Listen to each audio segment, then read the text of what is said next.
Hello second year. Next है हम लोगों का क्वेश्चन नंबर है, देखो n equal to 2 to infinity log of n upon n का होल स्क्वायर है, ये मेरे पास है। तो इसने कहा कि अगर मेरे पास an इक्वल टू क्या है, log of n by n का होल स्क्वायर है। अब मुझे इसके क्या करना है कि डिक्रीजिंग है या इंक्रीजिंग है, ये सर्च करना है। तो कैसे देखेंगे वो देखो, इंक्रीजिंग और डिक्रीजिंग का एरिया फाइंड आउट करेंगे। तरीका इसमें डायरेक्ट तो कोई है नहीं, शायद आप लोगों को 11th-12th का याद हो, तो जब हम क्या निकाल के देखते थे, इसका डिफ्रेंशिएशन करते थे, ठीक है। तो वही करके देखेंगे। तो हमारे पास क्या है, इसका डिफ्रेंशिएशन करेंगे तो एफ ऑफ एक्स से रिप्लेस करेंगे, तो इसको f of x equal to a n equal to log of x का स्क्वायर। एफ डैश एक्स निकाल के देखो, तो एफ डैश एक्स क्या आ जाएगा, 2 log of x upon x, पहले तो पावर इनटू, साथ में इसका क्या आ जाएगा एक्स स्क्वायर, फिर into x as it is log x का 1/x minus log x as it is x का 1, तो एक्स से एक्स कट गया, यानी ये क्या आ गया मेरे पास 2 log of x by x 1 minus log x by x, ठीक है, स्क्वायर, ये आ गया, ठीक है। अब मेरे पास क्या है कि मुझे चेक करना है कि ये इंक्रीजिंग है या डिक्रीजिंग है। अगर इंक्रीजिंग है तो किस एरिया में है, डिक्रीजिंग है तो किस एरिया में है। तो उसके लिए देखो कैसे करेंगे हम। सबसे पहले लेके चलेंगे F dash X is greater than 0 और एक बार F dash X is less than 0, क्योंकि एग्जैक्ट वैल्यू तो हमें पता नहीं चल रही। एफ डैश एक्स का मतलब है 2 log of x by x, 2 log of x by x cube into 1 minus log of x is strictly greater than 0। अब ये टर्म तो इक्वल टू 0, यानी ये हो जाएगा 1 by log x is greater than 0। 1 से log एक्स क्या है, बड़ा, ठीक। और दोनों तरफ एक्सपोनेंशियल होंगी तो e की power 1 is greater then x, यानी ये है आपके पास e का मतलब होता है 2.713 इज ग्रेटर देन, यानी x की वैल्यू जब 2.7 से छोटी है तब तो मेरा फंक्शन क्या है, इंक्रीजिंग, ठीक है, ग्रेटर देन 0, तो तब तो मेरा फंक्शन क्या है आपका, इंक्रीजिंग।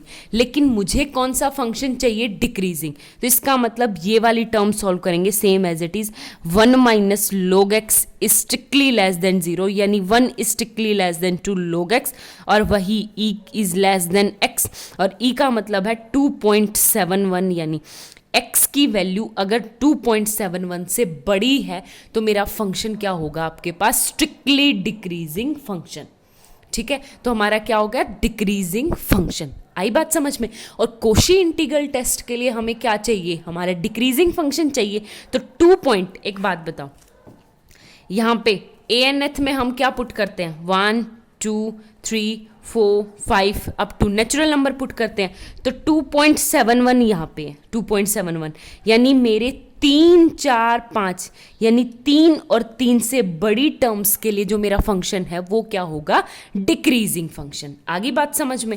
अब ये है मेरे पास, ठीक है, तो ये हो गया मेरा, hence a n equal to log of n by n की पावर 2 इज डिक्रीजिंग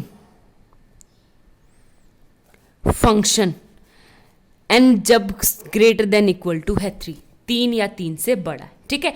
अब एक बात बताओ, जैसे हम सीरीज की nth टर्म बना रहे थे, तो n इक्वल टू 2 पे ले लो log ऑफ 2 अपॉन 2 का होल स्क्वायर।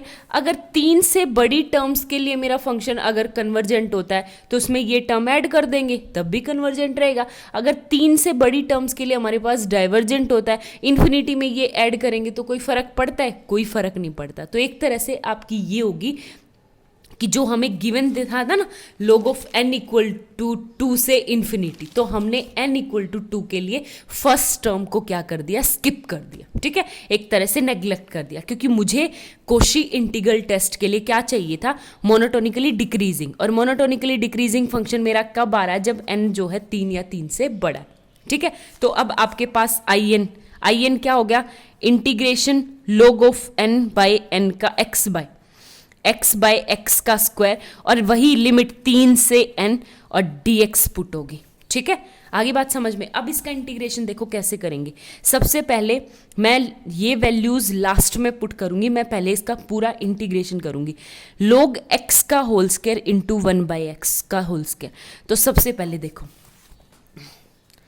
इंटीग्रेशन 1/x का इंटीग्रेशन क्या होता है, x की पावर -2।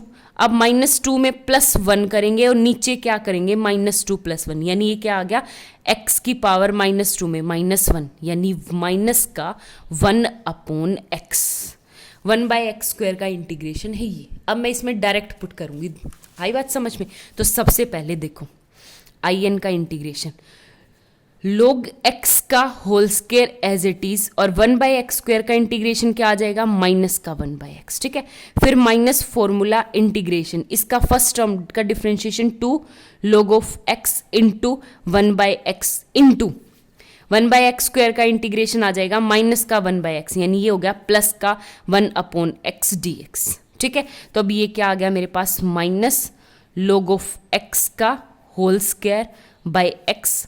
अब देखो फिर से वही term 2 log x as it is, log x as it is, 1/x² का क्या आ गया आपके पास, -1/x, और फिर से -2 as it is, log x का इंटीग्रेशन 1/x और इंटू 1/x² का डिफ्रेंशिएशन -1/x आ जाएगा, तो ये आ जाएगा x² dx।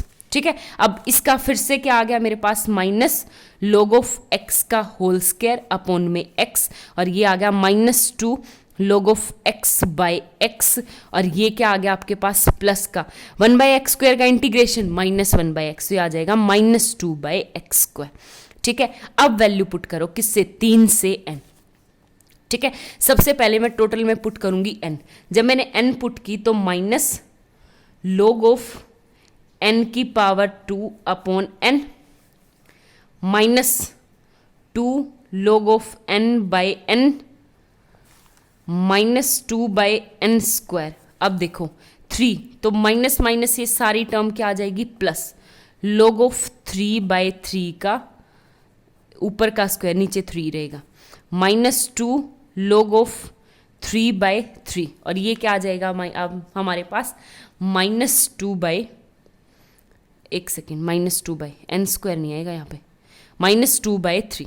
ठीक है, क्योंकि 1/x² का इंटीग्रेशन माइनस का 1/x, ये क्या आ गया, माइनस का 2/3। ठीक है, ये हो गया। अब आपको कैसे सिंप्लीफाई करना है, एक बात बताओ, ये है inth टर्म, मेरे को क्या लगानी है, दोनों तरफ लिमिट, तो दोनों तरफ limit n tends to infinity in के ऊपर। अगर ये सीक्वेंस मेरी फाइनाइटली एग्जिस्ट करेगी तो कन्वर्जेंट, और इनफाइनाइट होगी तो डाइवर्जेंट। ठीक है, तो ये आ गया। अब एक बात बताओ, यहाँ पे ऊपर भी इन्फिनिटी नीचे भी इन्फिनिटी, तो इनडिटर्मिनेंट फॉर्म हम क्या करेंगे, एल हॉस्पिटल रूल लगाएंगे इस पे।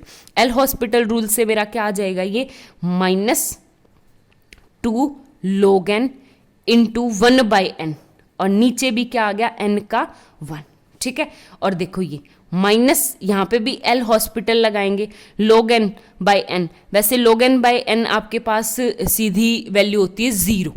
ठीक है, तो इसको ज़्यादा लिमिट लगाई मैंने, डायरेक्ट लिमिट, तो ये भी टर्म क्या आ गई, 0 -0, और ये क्या है, प्लस log ऑफ, ये तो फाइनाइट है, n कुछ है नहीं, तो ये बिल्कुल एज इट इज उतर जाएगा, क्या, log ऑफ 3 की पावर 2/3 -2/3 log ऑफ 3 एंड -2/3। ठीक है, आगे बात समझ में। तो ये टर्म क्या आ गया आपके पास, एक तरह से माइनस का 2 log of n/n, limit n tends to infinity, limit n tends to infinity.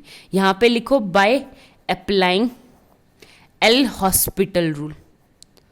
ठीक है, अब ये टर्म बिल्कुल फाइनाइटली बिल्कुल ऐसे के ऐसे। अब एक बात बताओ, फिर से यहाँ पे एल हॉस्पिटल रूल लगेगा, या आप फॉर्मूला भी लगा सकते हो, log n बाई n का limit n tends to infinity हो तो क्या होता है मेरा, 0। तो ये टर्म भी क्या भी आ जाएगी आपके पास, 0। तो आपके पास क्या आ गया, limit n tends to infinity in equal to log of 3 का स्क्वायर बाई 3 -2/3 log ऑफ 3 -2/3। तो ये क्या है आपके पास, फाइनाइट क्वांटिटी। फाइनाइट क्वांटिटी है तो इसका मतलब फाइनाइटली एग्जिस्टेंस, यानी in is a sequence convergent. और बाय कोशी इंटीग्रल टेस्ट अगर मेरी in कन्वर्जेंट है तो सीरीज an भी क्या हो जाएगी आपके पास, कन्वर्जेंट। आगे बात समझ में, बस यही करना था।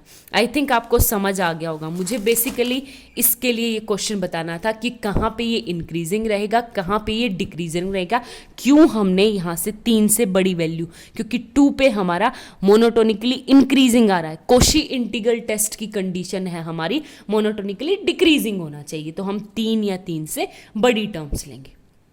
ठीक है, थैंक यू।